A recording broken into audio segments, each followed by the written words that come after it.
Nous sommes à la fin de l'hiver, par une belle journée ensoleillée, il y a 70 ans. Carbon-Blanc était libéré depuis 6 mois, comme à peu près le reste de la France, en ce début 1945. Et vous, où étiez-vous? Eh bien, j'étais en Allemagne, à Leipzig, et nous n'avions absolument aucune nouvelle de la France. Alors revenons en arrière. Vous avez été arrêté. Le 22 février 1944, À quelle occasion? eh bien, nous avions rendez-vous avec des résistants qui nous attendaient rue Lecoq. Je me souviens, c'était pas loin du Fort du Ha, À Bordeaux. à Bordeaux, bien entendu. Et il s'est trouvé que quand nous nous sommes trouvés en face d'eux, nous avons été cernés par les... Alors, ce n'était pas des Allemands, c'était des miliciens, mitraillettes dans le dos, et puis encadrés aussitôt, embarqués dans la voiture de l'époque, une traction, et amenés au Fort du Ha. Là, j'étais entourée par... On a été séparés aussitôt, puisque j'étais avec un ami résistant. Quel âge aviez-vous? J'allais avoir 19 ans. Je ne les avais pas puisque j'étais arrêtée en février, je les avais au mois de mai, Et où avez-vous passé votre anniversaire? au Fort du Ha. En compagnie d'autres prisonniers. Oui, bien sûr, en compagnie d'autres prisonniers, mais quelques jours avant, on avait, on avait été convoqués pour être photographiés. On savait ce que ça voulait dire, c'est qu'on allait partir. Et vous avez appris que vous étiez déporté un jour. Alors, nous avons fait les photos vers le 21, 22. C'était pas le jour de mon anniversaire, c'était un ou deux jours avant. Mais on savait très bien que quand on faisait des photos, c'était l'approche du départ. Et nous sommes partis le 24 du Fort du Ha. 24 mai 1944. Voilà. Nous avons été dans le panier à salade, comme on disait à l'époque, la voiture qui transportait les prisonniers. On a embarqué à la gare de Brienne, après avoir attendu très longtemps, évidemment.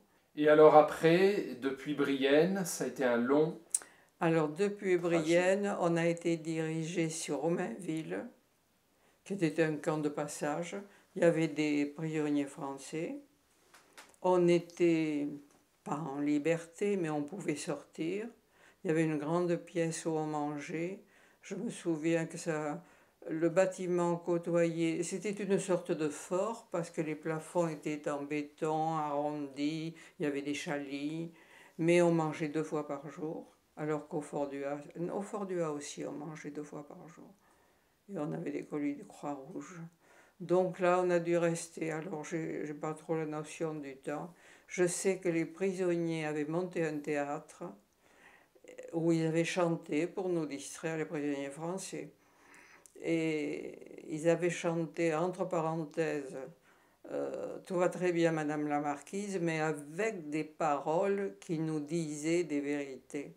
C'était formidable. Est-ce Donc on est parti de Romainville le 6 juin 1944. Mhm.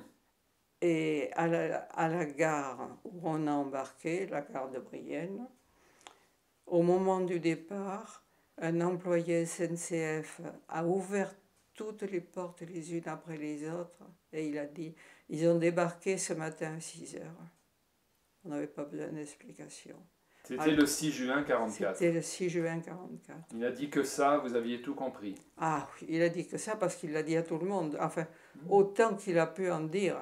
Alors on a dit, moi qui étais jeune, et puis les jeunes de mon âge, oh, ben on n'est pas parti pour longtemps. On sera vite de retour. Donc on a roulé plusieurs jours parce que les voies étaient déjà très abîmées. Et on est arrivé à Sarrebruck, qui était un camp de représailles pour ceux qui avaient essayé de s'évader. Alors là, on a vu des horreurs. C'est le commencement de l'horreur. On avait des gamelles émaillées, toutes rouillées, une soupe d'ortie.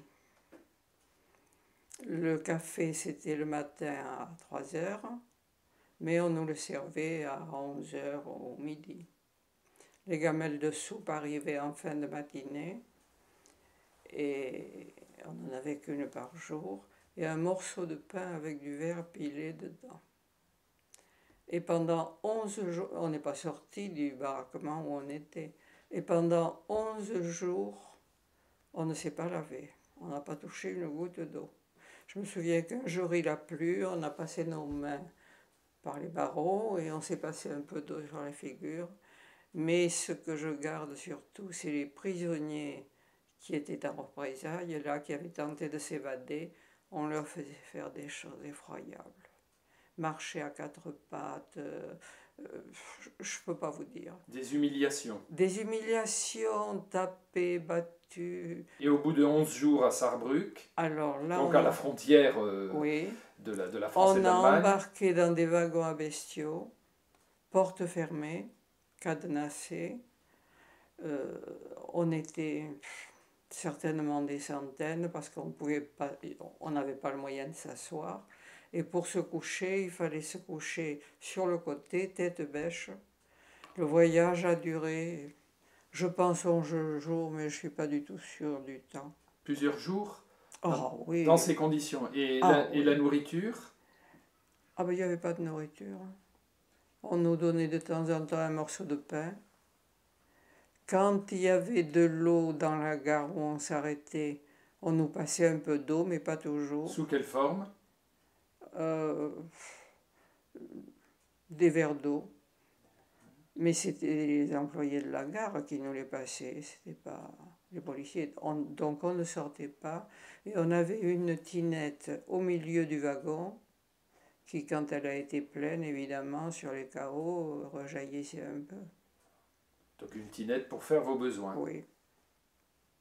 Pour une centaine de personnes dans un wagon, voilà, à bestiaux. Il y avait une petite lucarne comme ça, grillagée, donc on ne pouvait même pas regarder dehors. Donc on est arrivé au bout de, je crois que c'est 11 jours de voyage, parce que les voies étaient en mauvais état. On est arrivé dans un... On ne savait pas que c'était Ravensbrück. Que c'était... Buchenwald? Non, Ravensbrück. On ne savait pas où on était, mais en tout cas c'était la fin de la voie ferrée. Donc c'était le bout du monde pour nous. Et puis avec des chiens policiers, des militaires partout, des gardiens. Et on a vu des petits cottages en bois avec des fleurs devant. On a dit, oh là là, mais qu'est-ce qu'on va être bien. On était plein d'illusions, c'était pas pour nous. C'était les maisons des gardiens. Et quand on est jeune. Donc on est rentré. Sur l'entrée du camp, il y avait un arceau en fer et c'était marqué Arbeit macht frei. Arbeit macht frei, qui veut dire le travail rend libre. Donc nous avons passé la nuit dans la salle de douche. On ne savait pas à l'époque se servait de chambre à gaz. Ravensbrück étant au nord-est de l'Allemagne. Oui, au bord de la mer du Nord. Au nord, à environ 100 km au nord de Berlin. Oui, oui. Et puis, comme je faisais partie des jeunes, j'ai dû rester un mois, voilà. On est resté un mois en bloc sanitaire. C'est-à-dire qu'on ne sortait pas pendant un mois.